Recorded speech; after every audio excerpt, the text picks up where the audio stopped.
Hey everybody, welcome back. So there is one more stock which I have filtered out for you, that is TV18 Broadcast. तो क्या हो रहा है stock में, पहले तो हम लोग थोड़े बहुत उसके फाइनेंशियल्स देख लेते हैं. तो the market cap of the company is 7,000 crores. So basically it is a small cap company, and if you take a look about its stock price to earning ratio, that is 12.9. that is to my mind is a bit undervalued, क्योंकि अभी इस company में जितने potential है उस हिसाब से ये अच्छे प्रीमियम इसके नहीं हमें देने पड़ रहे हैं. तो that is a good thing अगर हम रिटेल इन्वेस्टर के पर्सपेक्टिव से सोचते हैं. तो उसके बाद अगर हम रिटर्न ऑन इक्विटी की बात करते हैं तो अगर this year it has given a return on equity of 11.5%, that is not decent but good enough. यहाँ पे रिटर्न ऑन इक्विटी हमें देखने को मिला है. लास्ट 5 ईयर के एवरेज की बात करते हैं तो 5% का रिटर्न ऑन इक्विटी है, और यही सब कारण है जिस वजह से स्टॉक उतना ज़्यादा नहीं चला है. ठीक है. उसके बाद अगर हम ROC, that is return on capital employed, जितना कैपिटल कंपनी में एम्प्लॉय हुआ उस हिसाब से रिटर्न अगर एक्सपेक्ट करते हैं तो वो यहाँ पे जो मैनेजमेंट की एफिशिएंसी या कंपनी की एफिशिएंसी को शो करता है, तो वहाँ पे ये 15% का रिटर्न ऑन कैपिटल एम्प्लॉयड है. ठीक ठाक है, बहुत ज़्यादा अच्छा मैं नहीं कहूँगा, मुझे ये बहुत ज़्यादा अट्रैक्ट नहीं कर रहा है. बट जो चीज़ें मुझे अट्रैक्ट कर रही हैं उसके बारे में मैं आगे चल के बात करूँगा. उसके बाद EV/EBITDA ratio, that is enterprise value by earnings before interest, tax, depreciation and amortization, this is 7.13%. तो 10% से नीचे इज़ अ गुड थिंग. यहाँ पे हमें 7.13 का EV/EBITDA रेशियो देखने को मिल रहा है. दैट इज़ यहाँ पे अर्निंग्स अच्छी आ रही है कंपनी की. ठीक है. डेट टू इक्विटी, ज़्यादा डेट नहीं है कंपनी के पास, तो that is an advantage being an investor अगर हम बात करते हैं तो. उसके बाद अगर हम क्वार्टरली रिजल्ट्स देखें तो ठीक ठाक क्वार्टरली रिजल्ट्स इस बार भी आए हैं. 100 करोड़ का इनका नेट प्रॉफिट शो हो रहा है, यहाँ पे देख सकते हैं आप. चलिए सीधा सीधा हम प्रॉफिट एंड लॉस स्टेटमेंट देखते हैं. तो शुरुआत 2010 से देखते हैं तो सेल्स में कंसिस्टेंट ग्रोथ है. बीच में यहाँ सेल्स ड्रॉप हुआ था 2016-17 के आसपास, बट फिर उसके बाद से ट्रैक पे आ गए ये लोग. और अभी ट्रेलिंग 12 मंथ्स की बात करते हैं तो that is 4,877 crore is the sales of the company. तो रेवेन्यू इंक्रीजिंग है. ऑपरेटिंग प्रॉफिट मार्जिन्स की बात करते हैं तो बीच में बहुत बेकार ऑपरेटिंग प्रॉफिट मार्जिन्स इनका आ रहा था, बिजनेस इनका उतना अच्छा नहीं था.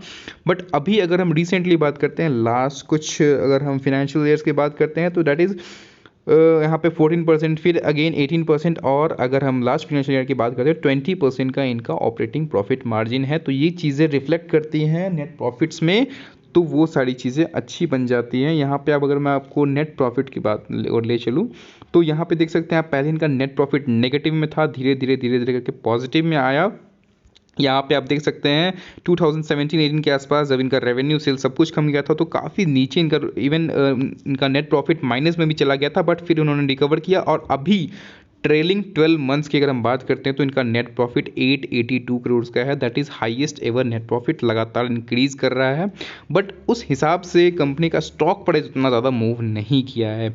मतलब मार्केट में एंटीसिपेशन तो ठीक इस हिसाब से कुछ स्टॉक प्राइस ने मूवमेंट दिखाई है, बट उतनी ज़्यादा नहीं. और हम सबको पता है कि स्टॉक्स यहाँ पे डिस्काउंटेड मेथड से चलते हैं, तो इस वजह से ये सारी चीज़ें थोड़ी सी कॉम्प्लेक्स हो जाती हैं.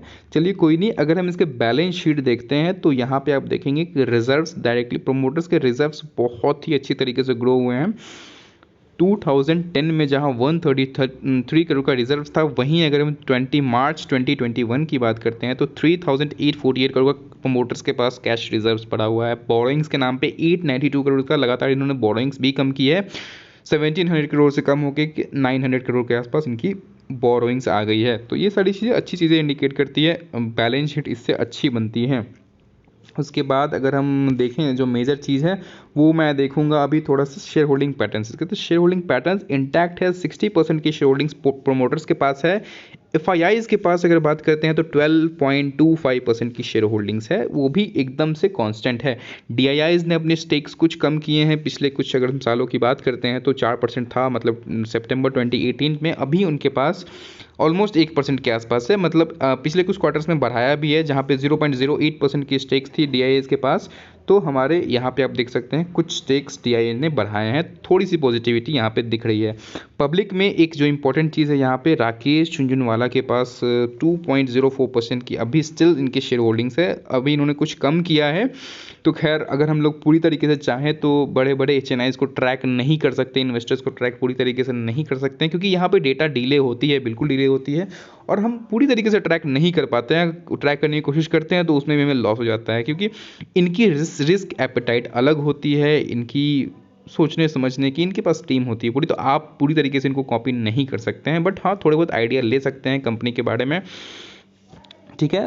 उसके बाद अगर हम थोड़े से अदर्स के पास बिल्कुल नहीं, तो मतलब पब्लिक के पास भी इनका अगर हम थोड़ा बहुत देखें तो कितना निकल करके आता है, ऑलमोस्ट थोड़े बहुत और एच होंगे तो 22% के आसपास, 21% के आसपास पब्लिक के पास इसकी शेयर होल्डिंग्स है।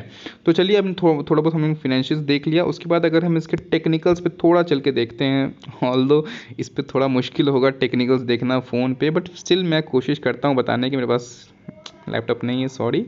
तो अभी ये बहुत ही अपने एक मेजर सपोर्ट पे ट्रेड कर रहा है। ये देख सकते हैं आप 22, ये जो एक रेजिस्टेंस था यहाँ पे आप देख सकते हैं, ये रेजिस्टेंस काफ़ी टाइम इसने फेस करा, बट इसने जब ब्रेकआउट दिया है कुछ टाइम पहले, एक मंथ पहले, तो अभी सेम लेवल इसके लिए क्या बनेगा, सपोर्ट बनेगा। जो पहले इसके लिए सप्लाई जोन था, अब उसके लिए डिमांड जोन बनने जा रहा है, वो बन चुका है ऑलरेडी। स्टॉक प्राइस ये 40 के रेंज पे आकर के बार बार बाउंस बैक कर जा रहा है। तो क्या दिखा रहा है, ये यहाँ पे डिमांड जोन है, स्टॉक प्राइस इससे नीचे आने को रेडी नहीं है। तो ये अभी बहुत ही अच्छे अपने डिमांड जोन पे है, अपने बहुत ही स्ट्रॉन्ग सपोर्ट पे है।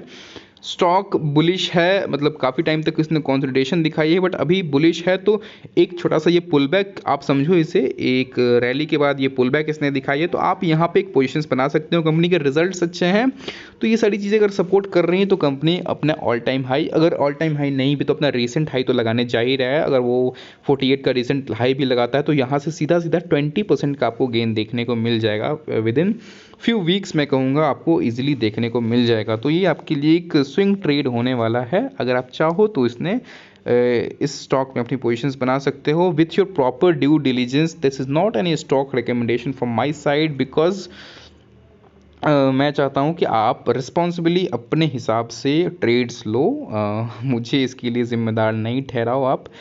This is an educational video, तो आप अपने हिसाब से ही ट्रेड करोगे। So that's it for today. If you have any queries regarding any stocks or this video, then do let me know in comment section. जितनी जल्दी हो सके मैं रिप्लाई करने की कोशिश करूँगा। So that's it for today. Take care. Bye bye.